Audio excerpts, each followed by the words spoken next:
샬롬, 오늘은 벌써 10월의 첫날이 되었습니다.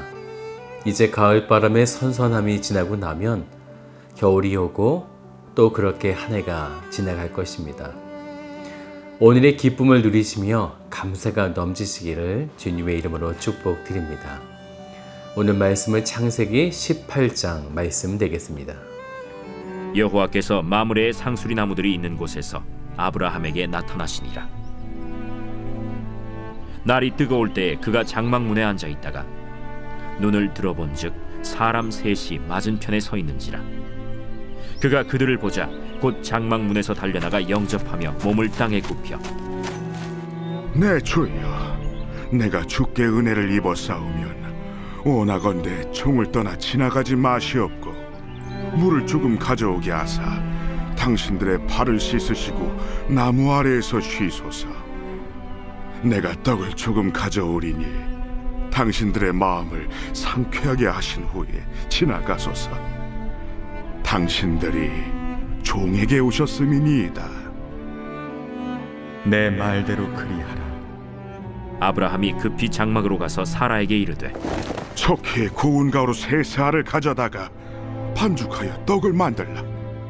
아브라함이 또 가축대 있는 곳으로 달려가서 기름지고 좋은 송아지를 잡아 하인에게 주니 그가 급히 요리한지라. 아브라함이 엉긴 젖과 우유와 하인이 요리한 송아지를 가져다가 그들 앞에 차려놓고 나무 아래에 모셔 섬에 그들이 먹으니라.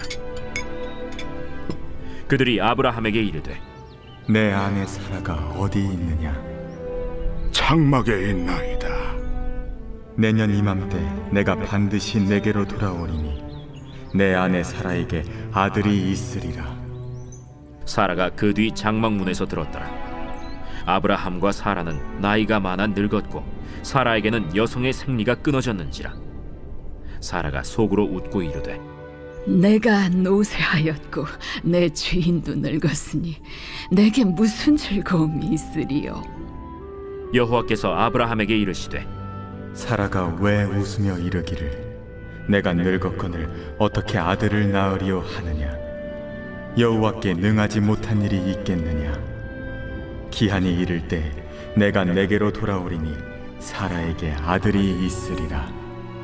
사라가 두려워서 부인하여 이르되 내가 웃지 아니하였나이다. 아니라 내가 웃었느니라. 그 사람들이 거기서 일어나서 소돔으로 향하고 아브라함은 그들을 전송하러 함께 나가니라. 여호와께서 이르시되 내가 하려는 것을 아브라함에게 숨기겠느냐? 아브라함은 강대한 나라가 되고 천하 만민은 그로 말미암아 복을 받게 될 것이 아니냐?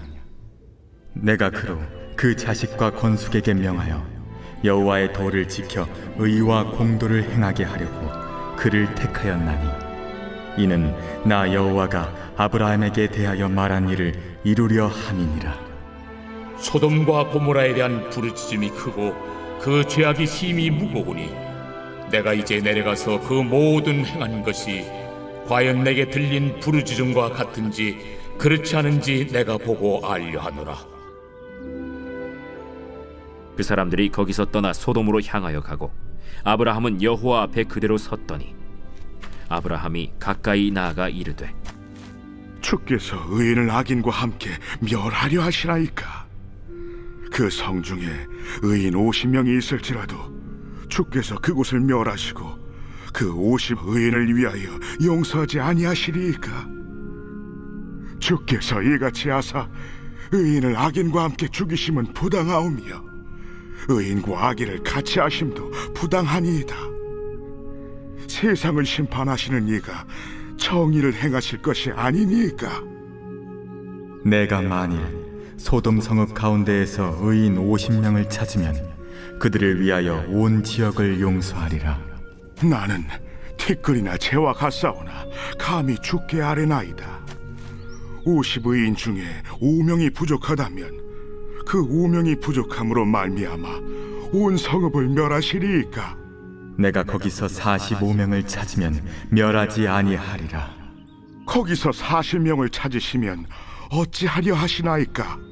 40명으로 말미암아 멸하지 아니하리라. 내 주여, 노하지 마시옵고 말씀하게 하옵소서. 거기서 30명을 찾으시면 어찌하려 하시나이까?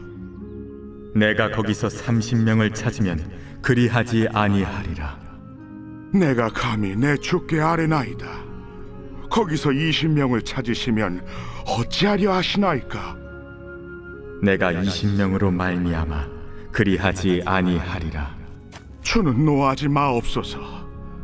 내가 이번만 더 아뢰리이다. 거기서 10명을 찾으시면 어찌하려 하시나이까? 내가 10명으로 말미암아 멸하지 아니하리라.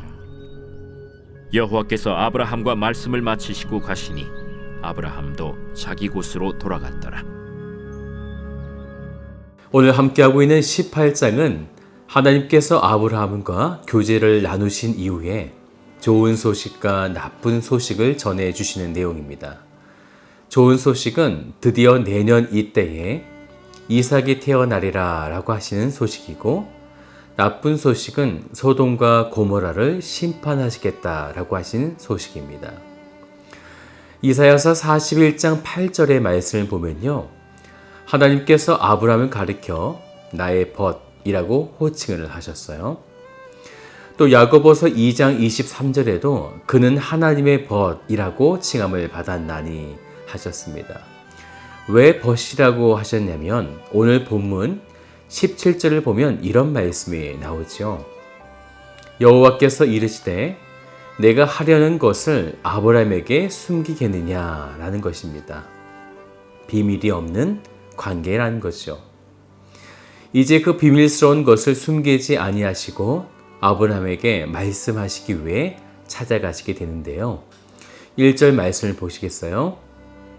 여호와께서 마므레에 상수리 나무들이 있는 곳에서 아브라함에게 나타나시리라. 날이 뜨거울 때에 그가 장막문에 앉아 있다가, 그렇게 하나님이 그를 찾아가시게 되어지는데 2절을 이어서 보면 눈을 들어 본즉 사람 셋이 맞은편에 서 있는지라. 하나님이 홀로 오시지 않고 2명과 더불어 오셨다는 거죠. 그 2명은 천사인데요. 이 천사가 아브람을 만난 이후에 소돔에 있는 롯에게 찾아가는데 19장에 보게 되면요, 2명의 천사라고 말씀하셨기 때문입니다. 아브람이 이 3명의 사람을 보자 2절을 계속해서 보면 그가 그들을 보자 곧 장막문에서 달려나가 영접하며 몸을 굽혀 이르되, 단순히 손님을 대접했다는 뜻이 아니라 그들이 누구인지를 알았다는 것이죠. 사실 하나님은 이전에 아브라함에게 여러 번 나타나셔서 언약도 주시고 교제도 나누셨는데 지금은 사람의 모양으로 나타나신 거죠. 이것을 좀 어려운 말로 의인 계시라고 하는데요. 그러면 왜 하나님께서 갑자기 사람의 모양으로 아브라함에게 나타나신 걸까요?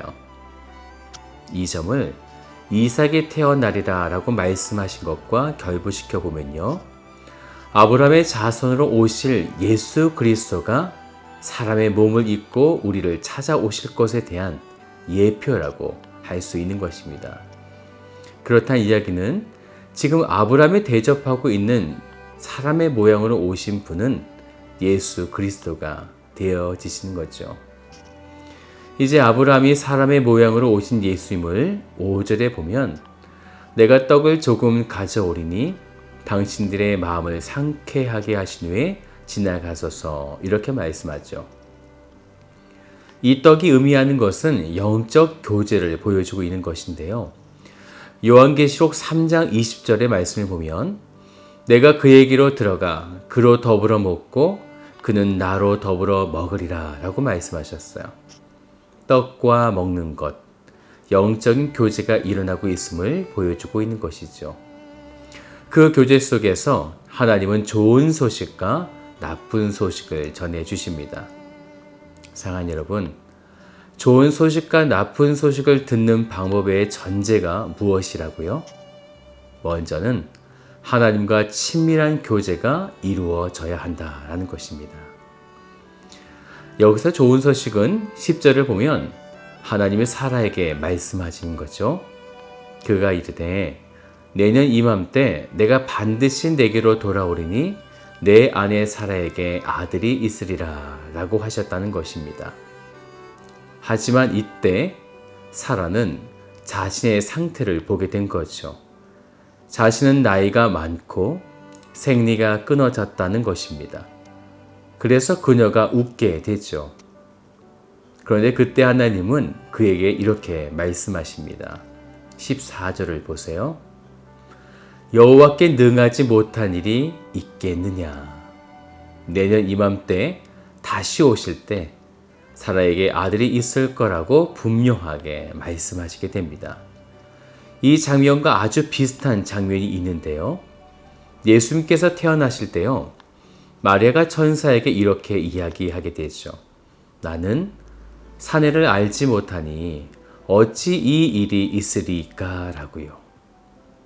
사랑하는 여러분, 하나님은 능치 못하심이 없으십니다.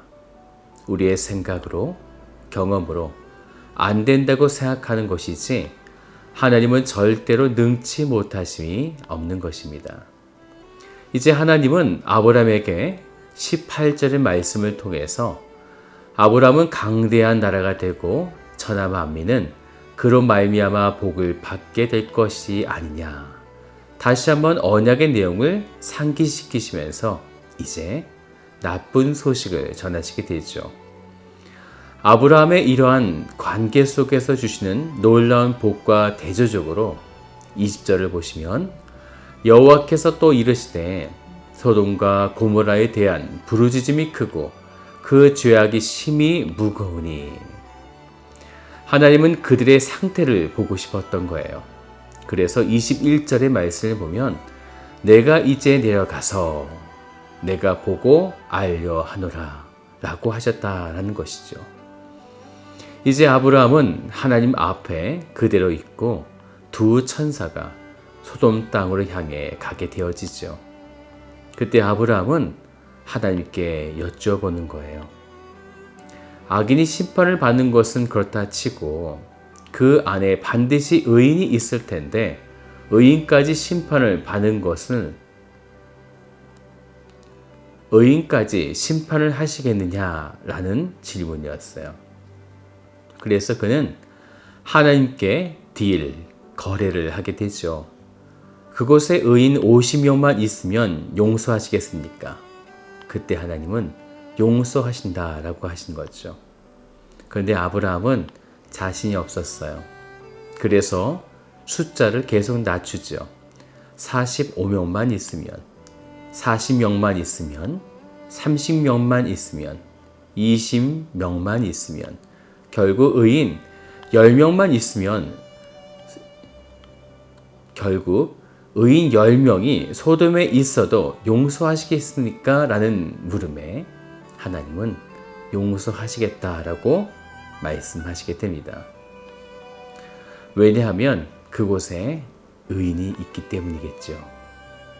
하나님의 관점은 의인이 있느냐 없느냐예요.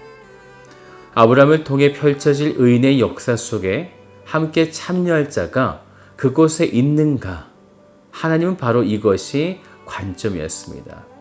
그래서 직접 사람의 옷을 입고 그들에게 정말 의인이 있는지 보기 위하여 그들에게 찾아가신 것입니다.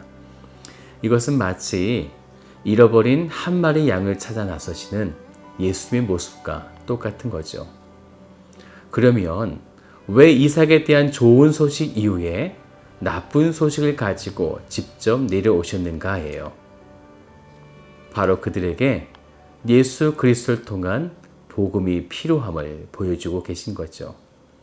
그래서 하나님은 계속해서 그들이 몇 명만 있어도 용서해 주신다라고 말씀하셨던 것입니다. 사랑하는 여러분, 소돔의 죄악이 가득해서 여전히 그들에게 복음을 통하여 다시 회복의 길로 이끄시는 하나님 아버지의 마음이 오늘 여러분에게도 동일하게 주어지고 있습니다. 오늘 여러분의 인생이 하나님께 멀어져 있다면 주께로 돌아가시기를 주님의 이름으로 축복드립니다. 다 같이 기도하겠습니다. 참 좋으신 주님 감사드립니다. 우리를 사랑하시고 우리를 늘 주님의 길로 이끌어 가기를 원하시는 사랑의 주님을 이 시간 찬양합니다. 오늘 우리에게 찾아오셔서 하나님의 그 크신 사랑과 은혜를 우리들에게 베풀어 주셨는데 오늘 하루의 삶 속에 그 하나님을 발견하며 그분을 노래하는 복된 성도가 되도록 이끌어 주시옵소서. 우리를 이끌어 가실 주님을 찬양하며 참 좋으신 예수 그리스도의 이름으로 기도드립니다.